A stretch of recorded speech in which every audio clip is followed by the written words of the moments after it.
Bonjour et bienvenue au Dimanche de la Solidarité en collaboration avec l'Archidiocèse de Saint-Boniface. Un grand merci à Monseigneur Legatte et l'équipe liturgique de célébrer la messe spéciale de développement et paix à la hauteur du pays. Nous souhaitons la bienvenue à toutes les personnes à travers le pays qui se sont jointes à nous en ligne. Pour celles et ceux qui se joignent à nous et qui ne sont pas familiers avec Développement et Paix Caritas Canada, il s'agit de l'organisme de solidarité internationale et d'aide humanitaire de l'Église catholique au Canada. Inspirée par l'option préférentielle pour les pauvres, l'organisation travaille en partenariat avec des organisations locales dans les pays du Sud afin de promouvoir la justice sociale et écologique et aider les Canadiennes et les Canadiens à agir dans la construction d'un monde plus juste. Depuis 53 ans, une collecte nationale se tient traditionnellement le 5e dimanche du Carême, dimanche de la solidarité, afin de soutenir la mission de développement et paix. Le Carême est un temps sacré de conversion, un temps pour préparer Pâques et renouveler nos promesses baptismales en nous repentissant de nos péchés et en nous tournant vers une vie nouvelle et en servant mieux Dieu et notre prochain. En ce Carême, Développement et Paix Caritas Canada attire notre attention sur notre prochain en Amazonie et sollicite notre solidarité avec des personnes et des peuples dont la culture et les moyens de subsistance sont aujourd'hui menacés. Les modes de vie de chacune et chacun de nous ont une incidence sur l'avenir de la planète et de toute l'humanité. Notre système économique nous pousse vers un style de vie axé sur la surconsommation. Le pape François nous appelle à une conversion écologique qui nous amène à respecter davantage la terre et à nous solidariser avec les personnes les plus pauvres de notre maison commune, notamment celles qui vivent en Amazonie et qui incarnent l'espoir de l'Église et de l'humanité. Les partenaires de développement et paix dans les pays du Sud se tiennent aux côtés de personnes dont les terres et les ressources se font voler.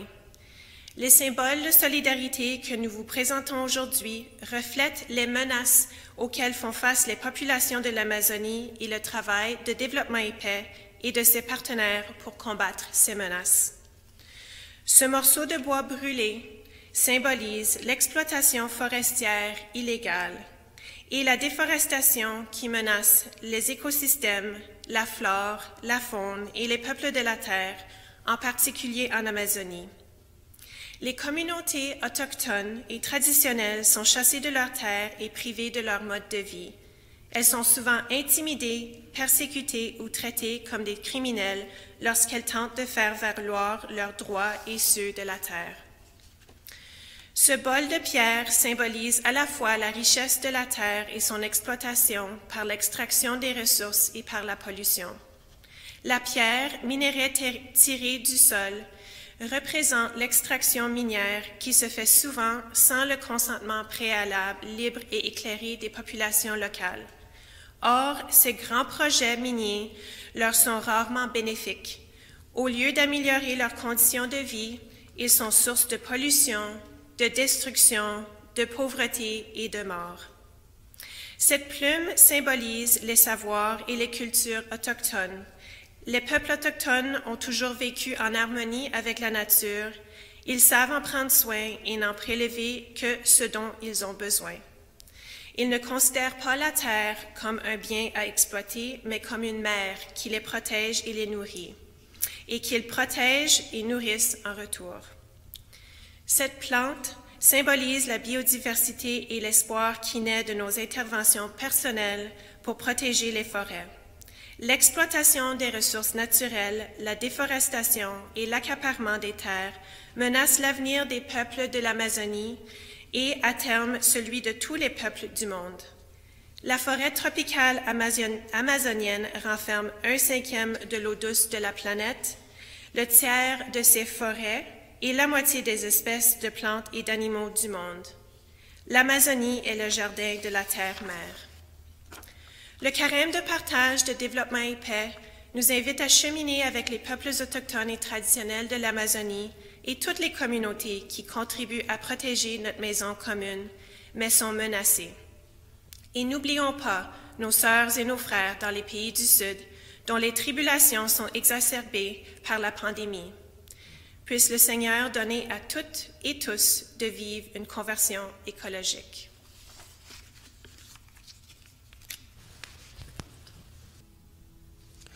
Au nom du Père et du Fils et du Saint-Esprit, la paix soit avec vous. Préparons-nous à célébrer ce mystère par lequel nous venons à participer à la vie même de Dieu. Je confesse à Dieu Tout-Puissant.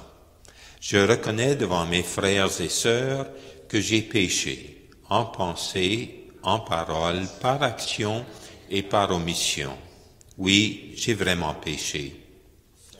Quoi, je supplie la Vierge Marie, les anges et tous les saints, et vous aussi, mes frères et sœurs, de prier pour moi le Seigneur notre Dieu. Que Dieu Tout-Puissant nous fasse miséricorde, qu'il nous pardonne nos péchés et nous conduise tous et toutes à la vie éternelle. Prions.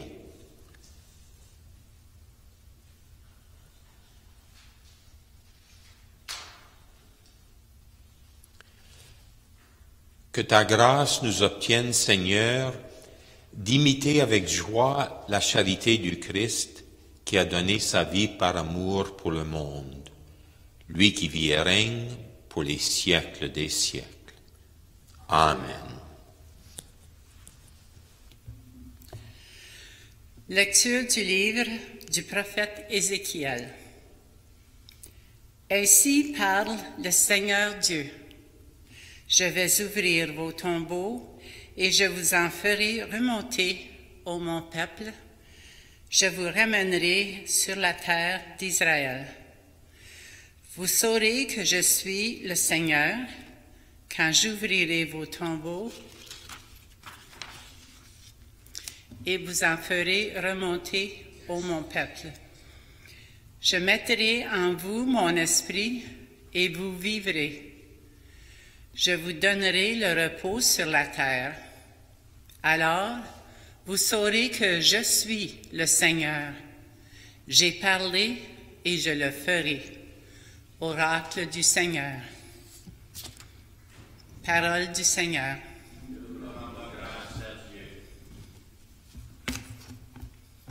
Lecture de la lettre de Saint Paul apôtre aux Romains.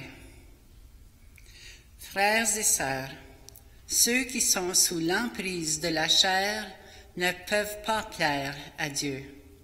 Or vous n'êtes pas sous l'emprise de la chair, mais sous celle de l'Esprit, puisque l'Esprit de Dieu habite en vous.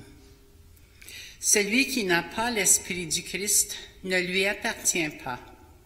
Mais si le Christ est en vous, le corps, il est vrai, reste marqué par la mort à cause du péché, mais l'Esprit vous fait vivre, puisque vous êtes devenus des justes.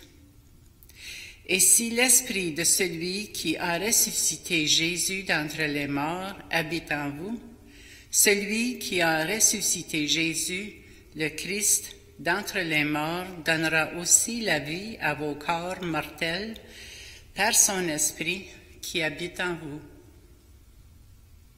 Parole du Seigneur.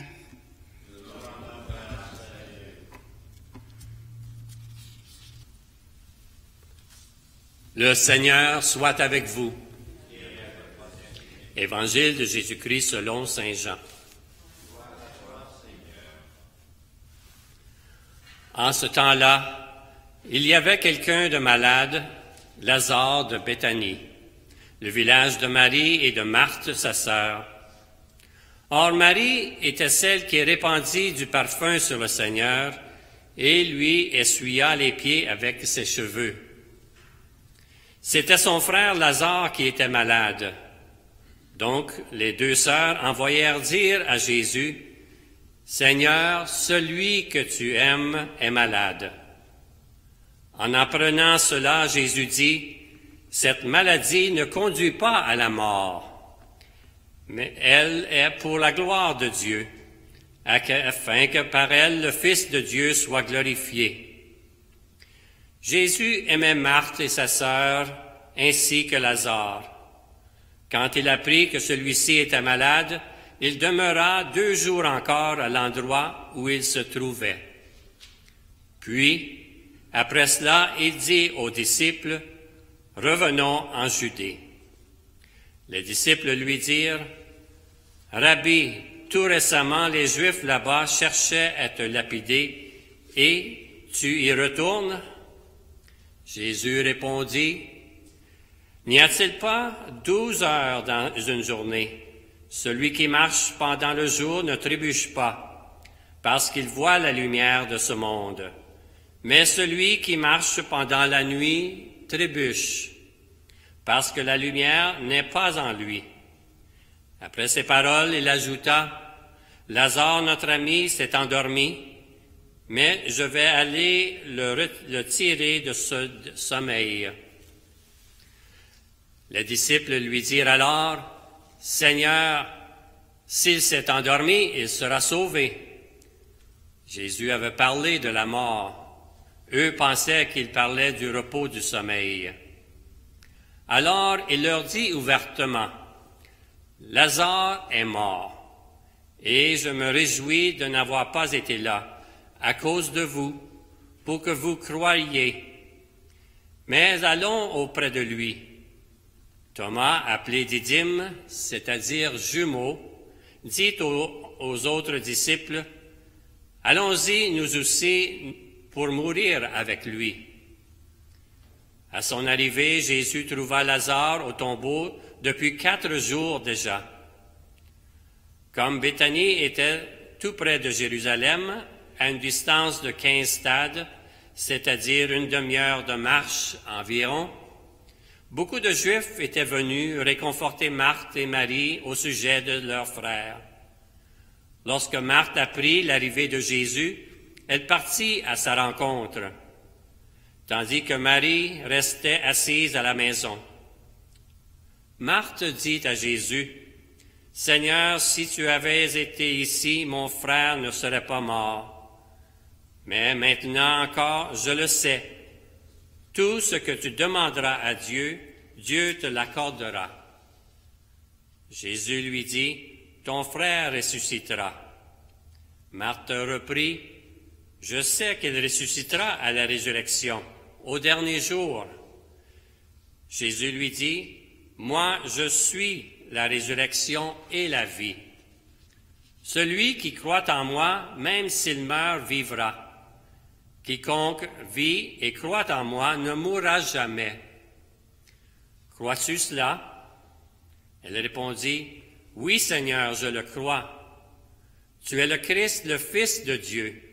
Tu es celui qui vient dans le monde. » Ayant dit cela, elle partit appeler sa sœur Marie et lui dit tout bas, « Le Maître est là, il t'appelle. » Marie, dès qu'elle l'entendit, se leva rapidement et alla rejoindre Jésus.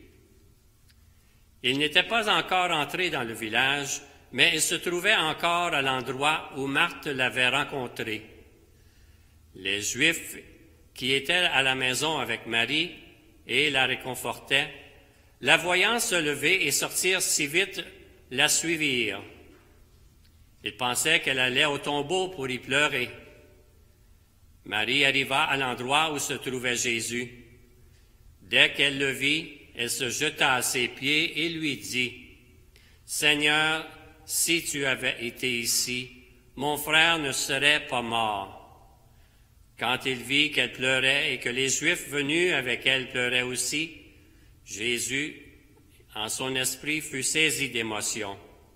Il fut bouleversé et il demanda, « Où l'avez-vous déposé? » Ils lui répondirent, « Seigneur, viens et vois. » Alors Jésus se mit à pleurer. Les Juifs disaient, « Voyez comme il l'aimait. » Mais certains d'entre eux dirent, « Lui qui a ouvert les yeux de l'aveugle, ne pouvait-il pas empêcher Lazare de mourir? » Jésus reprit avec l'émotion, ou par émotion arriva au tombeau. C'était une grotte fermée par une pierre. Jésus dit, « Enlevez la pierre. » Marthe, la sœur du défunt, lui dit, « Seigneur, il sent déjà. C'est le 4e jour qu'il est là. » Alors Jésus dit à Marthe, « Ne te l'ai-je pas dit, si tu crois, tu verras la gloire de Dieu. » On enleva donc la pierre. Alors Jésus leva les yeux au ciel et dit, « Père, je te rends grâce parce que tu m'as exaucé. Je le savais bien, moi, que tu m'exauces toujours, mais je le dis à cause de la foule qui m'entoure, afin qu'ils croient que c'est toi qui m'as envoyé. » Après cela, il cria d'une voix forte, « Lazare, viens dehors. » Et le mort sortit, les pieds et les mains liés par des bandelettes, le visage enveloppé d'un suaire. Jésus leur dit, « Déliez-le et laissez-le aller. » Beaucoup de Juifs qui étaient venus auprès de Marie et avaient donc vu ce que Jésus avait fait, crurent en lui.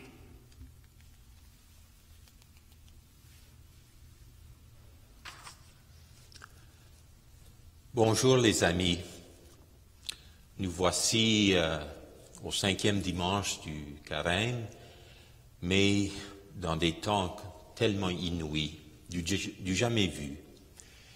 Et c'est vraiment un temps de lumière et de ténèbres, et de lumière plus fort que les ténèbres. Pensez-y, on n'a jamais été si distancés l'un de l'autre physiquement, mais à ce que j'entends, on n'a jamais été si proches de l'un l'autre socialement. C'est fantastique, c'est fantastique. Et c'est aussi un temps où on se demande, parce que une lumière, ce sont les médias sociaux, l'Internet par lequel on entre en contact avec l'un l'autre. Mais les ténèbres, c'est aussi que les médias nous apportent un tsunami de paroles, de réflexions, d'idées, d'opinions, de toutes sortes. Et ça nous pose alors la question, mais en fin de compte, qu'est-ce que je crois? Qu'est-ce que je crois dans tout cela? Encore plus, qui est-ce que je crois dans tout cela? Et encore plus, en qui est-ce que je crois dans tout cela? Qu'est-ce que je crois? Qui est-ce que je crois? En qui est-ce que je crois? C'est vraiment le trame de l'Évangile que nous venons d'entendre. Parce que, vous savez, cet Évangile, c'est une merveille de la divinité et de l'humanité. Partagés l'un et l'autre par Dieu et nous. Je vous explique. Pensons à le dialogue entre Jésus et Marthe. Qu'est-ce que Marthe croit?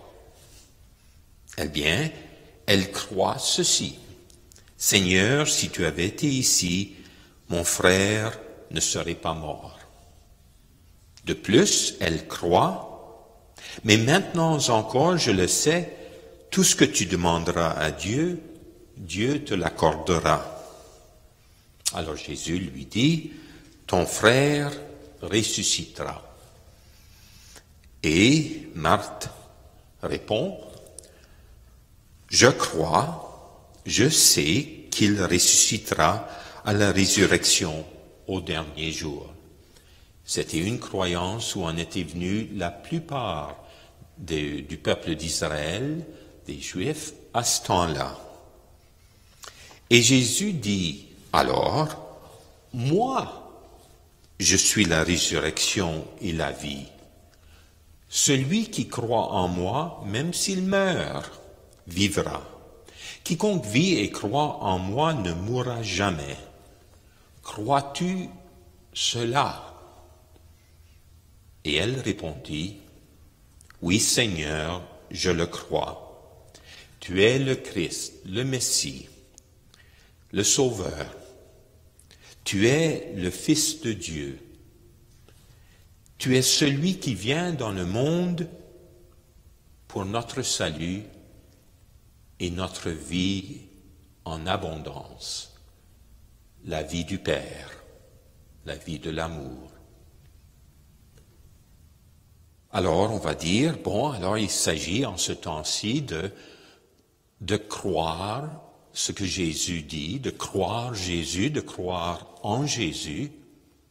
Oui, mais faites attention, parce que, et dans l'évangile de Jean, la réanimation de Lazare, c'est le dernier signe avant l'entrée à Jérusalem, la croix et la résurrection. Et par-delà, le don de l'Esprit Saint. Alors Jésus est en train de dire, quand il dit, moi je suis la résurrection et la vie, eh bien si vous croyez mes paroles, vous croyez en moi, alors venez. Venez sur le chemin de la croix, du don total de soi en amour par confiance. Confiance en la gloire de Dieu, son amour tout-puissant. Venez, et on pense à toutes les autres fois dans l'Évangile où Jésus demandait à ses disciples, à tous et chacun, suivez-moi vers l'amour du Père, qui ne peut vous venir que par votre participation à mon amour sur la croix, le don total qui est le mien au Père sur la croix. Venez. Alors, bon, ça rend un peu plus sobre. Marcher avec Jésus vers la croix, aimer comme lui, sans limite, sans borne, sans préjugés, sans peur, sans anxiété, sans panique. Avançons. Alors ça, c'est le pan de divinité, du côté divin de cet évangile. Mais le côté humain, très humain de cet évangile, c'est Jésus dans sa relation avec Marie. Et il faut savoir qu'ils étaient bien d'amis, Jésus et la famille de Marthe, de Marie, de Lazare.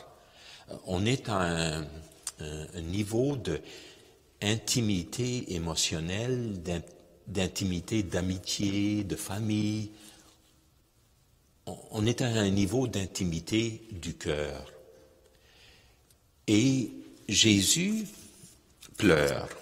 Et souvent on a dit, oh que c'est beau ça, il y a le cœur tendre, il y a le cœur doux.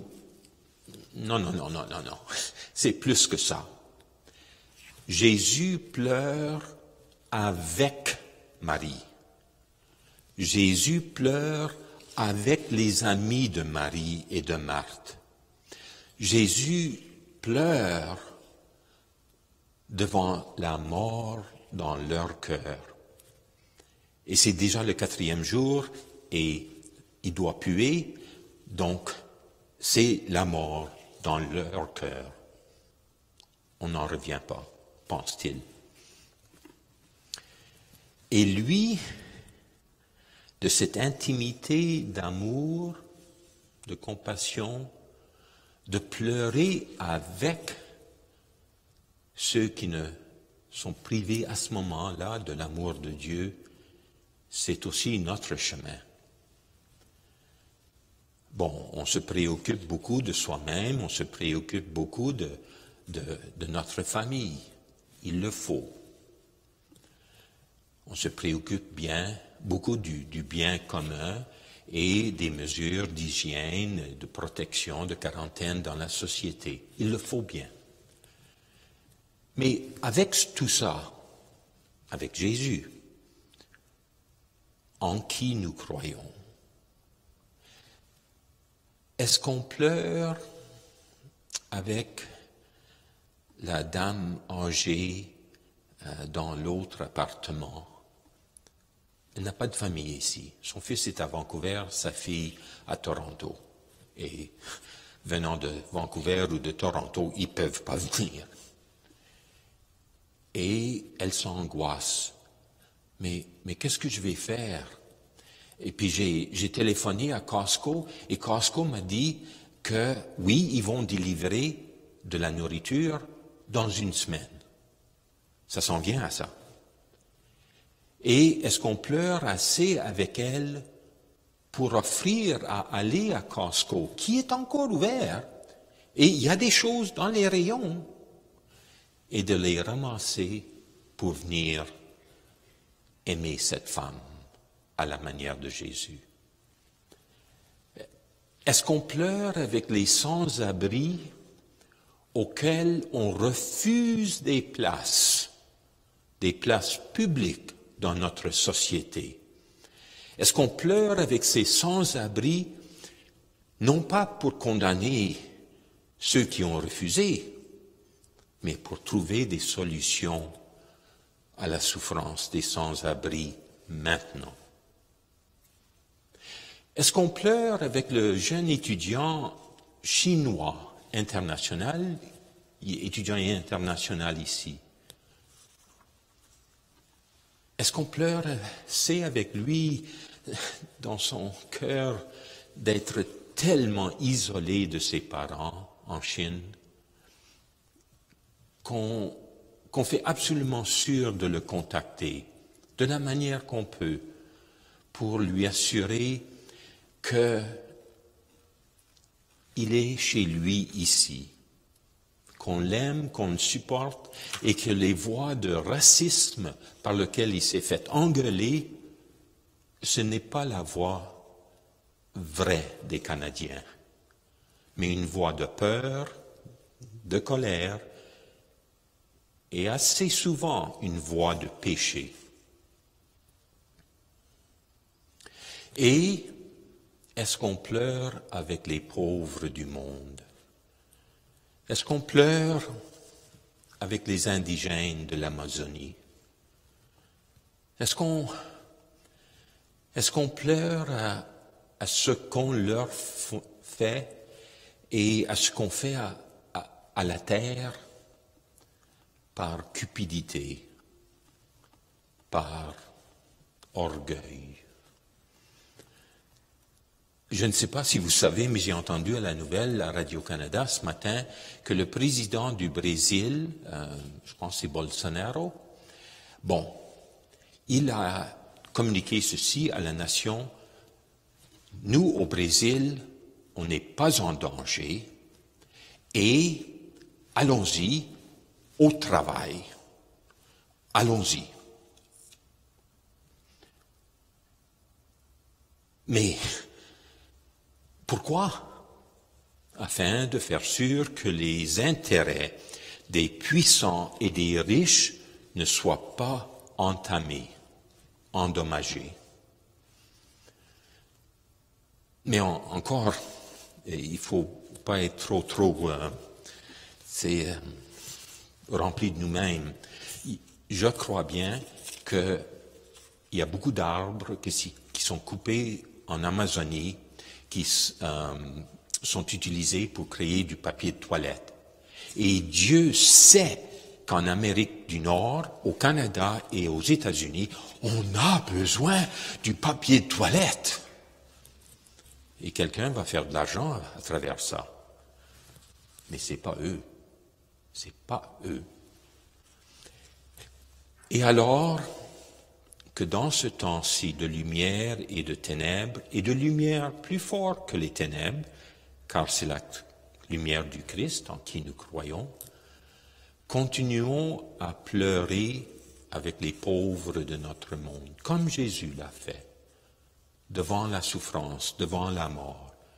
Continuons à pleurer avec les pauvres de tout le monde et de voir chacun, selon sa situation, ce qu'on peut faire pour les aider à reprendre leur vie, leur communauté, à être encore plus socialement liés à l'un l'autre dans la poursuite de la justice, des droits humains. Moi, j'ose croire que ce n'est pas le temps d'abandonner les pauvres partout. Ce n'est pas le temps de se faire sourd aux pleurs des pauvres. Et, bon, maintenant c'est une opinion tout à fait personnelle. Moi, je crois que maintenant, pour l'Église catholique au Canada, ce n'est pas le temps d'abandonner développement et paix. Ce n'est pas le temps d'abandonner développement et paix dans leur bon travail. Bon. Alors, comment est-ce qu'on peut aider développement et paix à aider les pauvres du monde? Eh bien, en s'informant.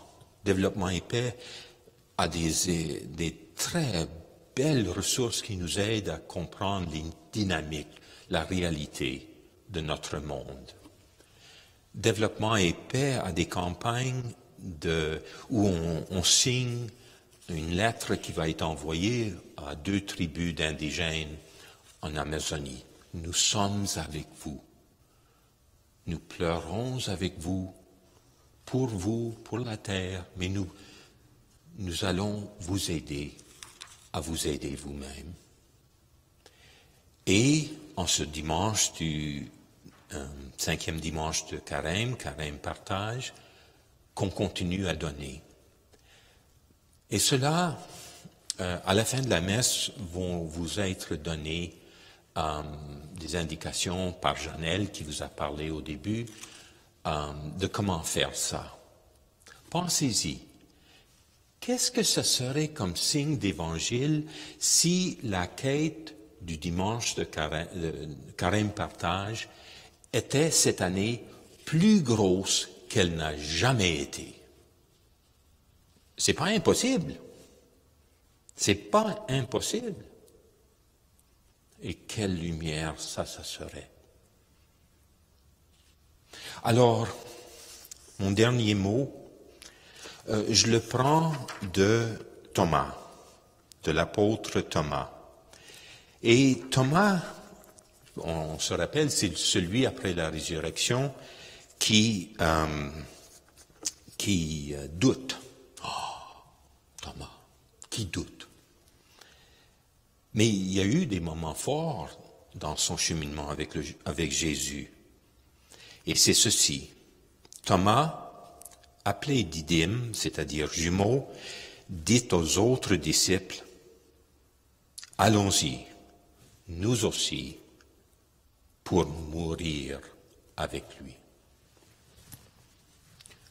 Mourir à soi pour aimer. Mourir à soi pour entendre les pleurs, les entendre dans notre cœur et y répondre.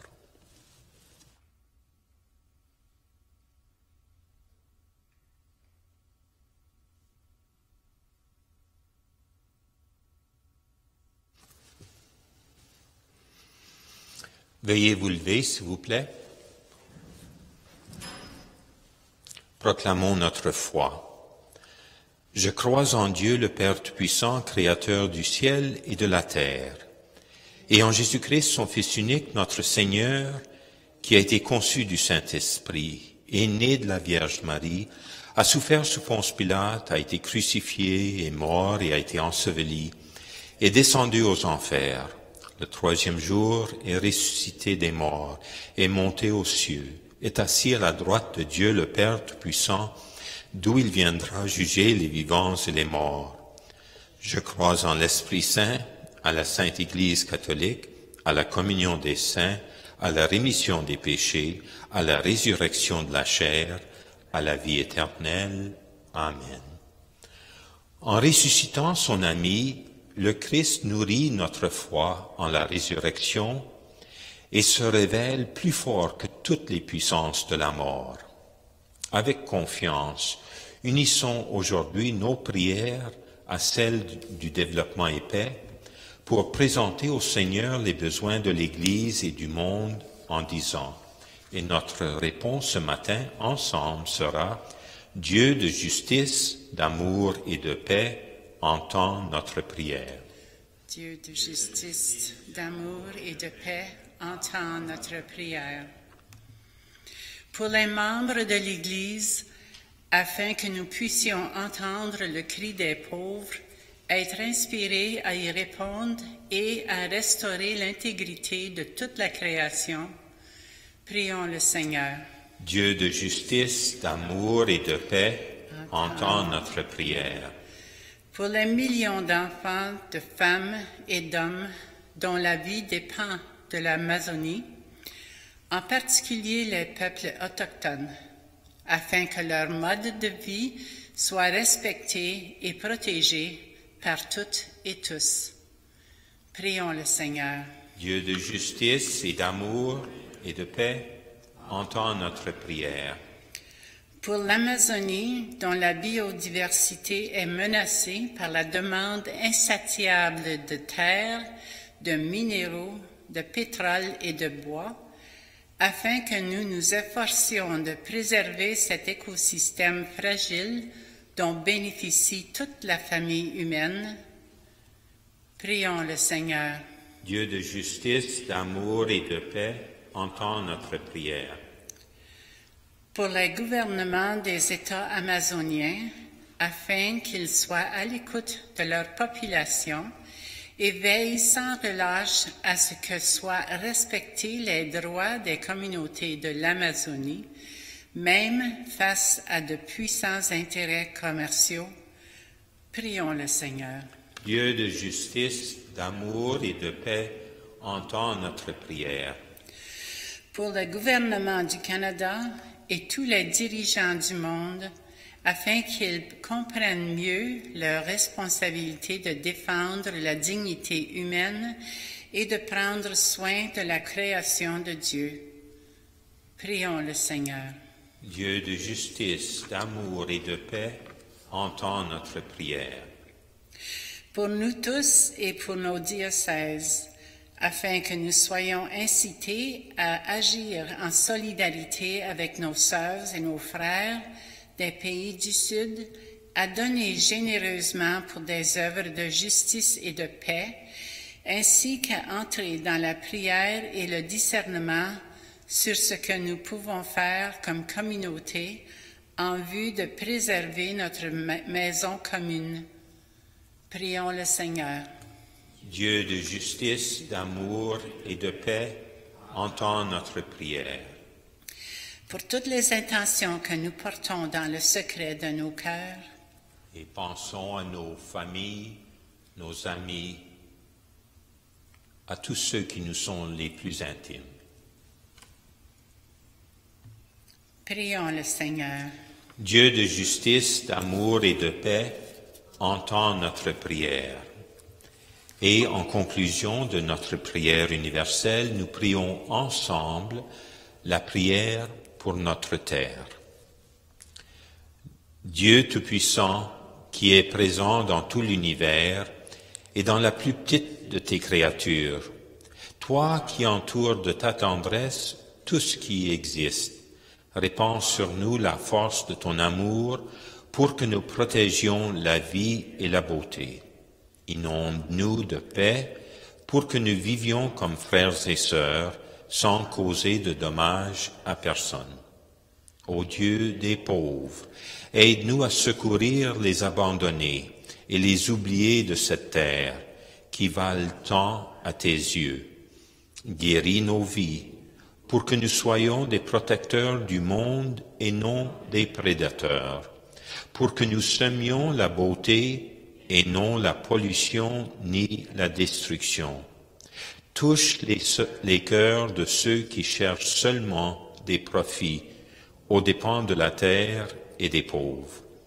Apprends-nous à découvrir la valeur de chaque chose, à contempler, émerveiller, à reconnaître que nous sommes profondément unis à toutes les créatures sur notre chemin vers ta lumière infinie. Merci parce que tu es avec nous tous les jours. Soutiens-nous, nous t'en prions, dans notre lutte pour la justice, l'amour et la paix, et nous prions en Jésus, ton Fils. Amen. Veuillez vous asseoir. Mes frères et sœurs, prions au moment d'offrir le sacrifice de toute l'Église. Veuillez vous lever. Exauce tes serviteurs, Dieu Tout-Puissant. Tu les as initiés à la foi chrétienne, qu'ils soient purifiés par ce sacrifice, par Jésus ton Fils, notre Seigneur. Le Seigneur soit avec vous. Élevons notre cœur et rendons grâce au Seigneur notre Dieu. Vraiment, il est juste et bon de te rendre gloire, de t'offrir notre action de grâce toujours et en tout lieu, à toi, Père très saint, Dieu éternel et tout-puissant, par le Christ notre Seigneur. Il est cet homme plein d'humanité qui a pleuré sur son ami Lazare. Il est Dieu, le Dieu éternel, qui fit sortir le mort de son tombeau. Ainsi, dans sa tendresse pour tous les hommes et les femmes, il nous conduit par les mystères de sa Pâque jusqu'à la vie nouvelle. C'est par lui que les anges assemblés devant toi adorent ta sainteté.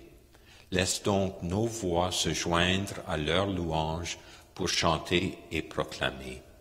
Toi qui es vraiment saint, toi qui es la source de toute sainteté, Seigneur, nous te prions. Sanctifie ces offrandes en répandant sur elles ton esprit, qu'elles deviennent pour nous le corps et le sang de Jésus le Christ, notre Seigneur. Au moment d'être livré et d'entrer librement dans sa passion, il prit le pain, il le rendit grâce, il le rompit et le donna à ses disciples en disant « Prenez et mangez-en tous, ceci est mon corps livré pour vous. »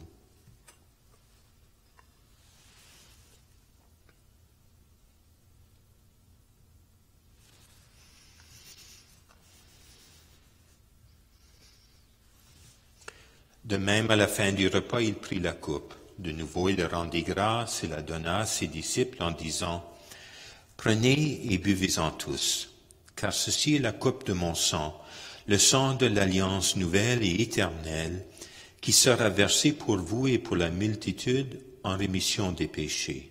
Vous ferez cela en mémoire de moi. »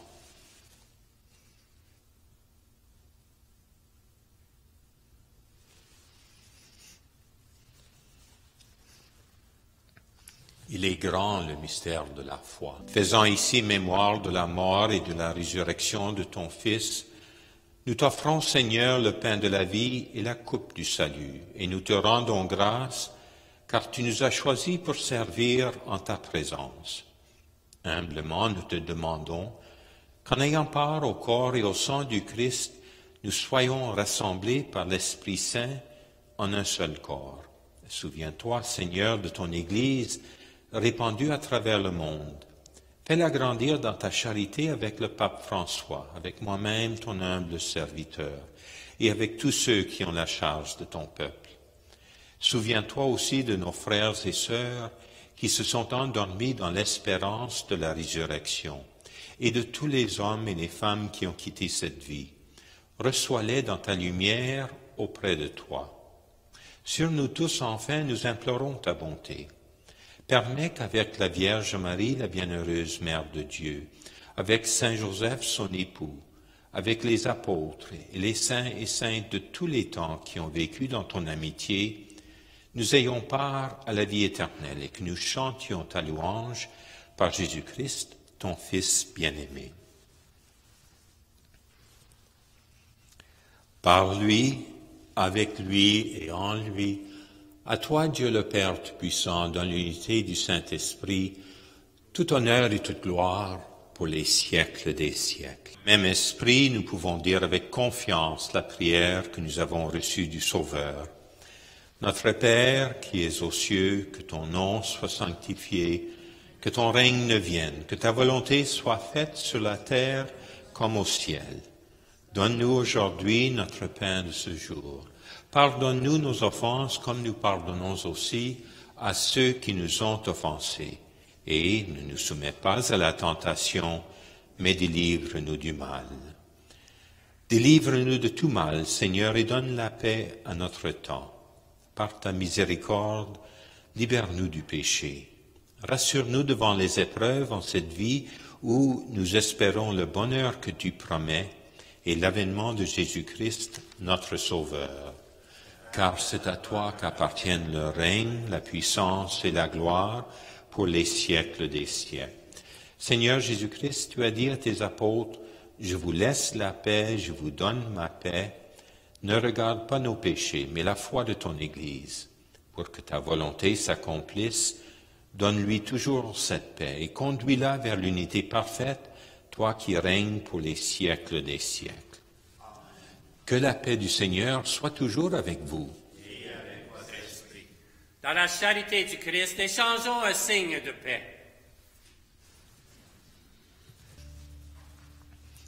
Heureux les invités au repas du Seigneur, voici l'agneau de Dieu, celui qui enlève le péché du monde. Seigneur, je ne suis pas digne de recevoir, mais dis seulement une parole et je serai guéri.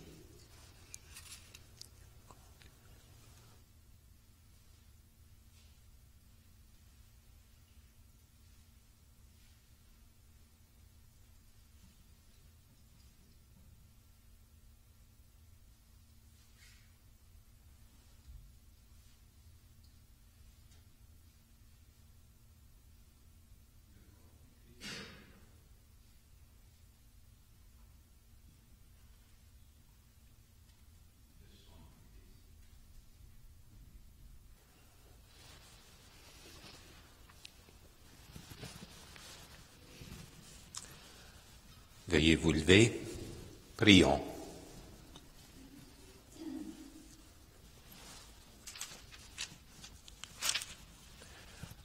Accorde-nous, Dieu Tout-Puissant, d'être toujours comptés parmi les membres du Christ, nous qui communions à son corps et à son sang, lui qui vit et règne pour les siècles des siècles.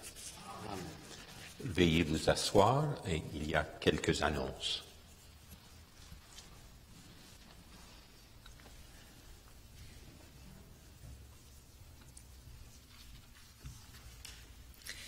Bonjour, chère communauté catholique. Malgré l'annulation des messes du dimanche de la solidarité partout au pays, comme réponse nécessaire afin de protéger nos communautés dans la lutte contre la pandémie de COVID-19, nous encourageons les fidèles à prier et à agir en solidarité avec nos sœurs et nos frères dans les pays du Sud. Nous vous invitons à faire un don directement à Développement et Paix, soit en ligne, par téléphone ou par la poste. 2 minutes de votre temps aujourd'hui peuvent offrir une vie de justice et de sécurité à quelqu'un qui en a besoin. Pour faire un don en ligne, allez au site web de Développement et Paix à www.devp.org/donner. C'est le devp.org/DONNEZ.